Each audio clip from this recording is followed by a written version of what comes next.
Welcome to Unscrewed TV, New Zealand's most passionate internet wine show.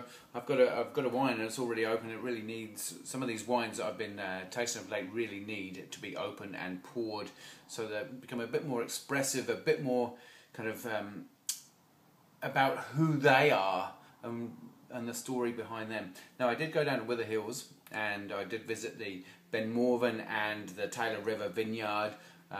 Caught up with all the other kind of wine writers, critics, kind of on the trip down there. Had some wonderful hospitality from the staff there, Sally, Rex and the guy's name has gone out of my head completely. And so it was quite nice to actually see kind of, there's this kind of organic transformation of some of the vineyards, and they're kind of, they've got vineyards that are split, same kind of soil profile, split organic, non-organic. And I wrote an article which I will link below this video about my time there, about the wines, what we tasted, the comparisons, about the vineyards, blah-de-blah-de-blah. But this was one of the wines that I liked most. It's the Ben Morven 2008. And the reason why I liked it more than the Taylor River, I found it to be a bit more kind of elegant, a bit more feminine, a bit more layered and textured, and a bit more funky. The Taylor River I found to be a really good wine if you want to get, and you've been drinking a lot of Central Otago Pinot and you want to just open and expand your mind and broaden your horizons and taste some Marlborough or Whiteborough or Martinborough Pinot Noir, heaven forbid.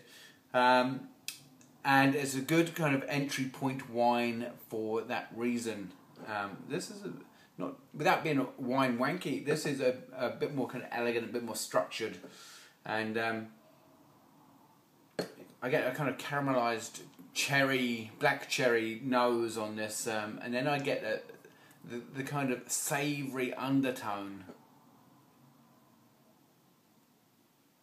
bit of kind of pencil sharpening, that kind of, not so much the lead but the wood.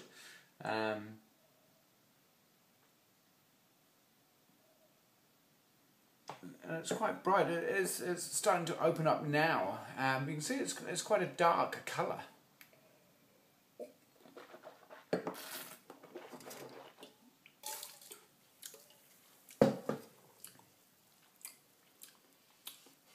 It's got that tanginess. It's got the really fine tannin, but not overly grippy. You just feel it's got some structure. There's a bit of kind of oak character there, although that's been dialed back from the 2007. Given this is 2008, it's kind of 4 years. We're talking kind of, that's the evolution of Pinot, I guess, from Marlborough and from one of the big boys. Is that they can hold their wine back. They're not cash strapped that they need to release everything, which is quite nice to see. So this is 4 years after vintage, and it's their current release. So you do, and Marlborough excites me for Pinot Noir. I think it's such a diverse region with all those little sub-regions within what we term as Marlborough, that there's no real distinct style coming out. No one style kind of emanates and says, oh, look, this is where we are, kind of, this is what we should be doing, this is the direction. They are quite unique, and so it's really comes down to the terroir and also the winemaker's expression. Unlike for me, when you get Bendigo, which you get all that kind of almost sunburnt fruit, that real jamminess, even though that's been dialed back of late. It is a lot about primary fruit. This is a bit more of a mixed kind of Martinborough Central.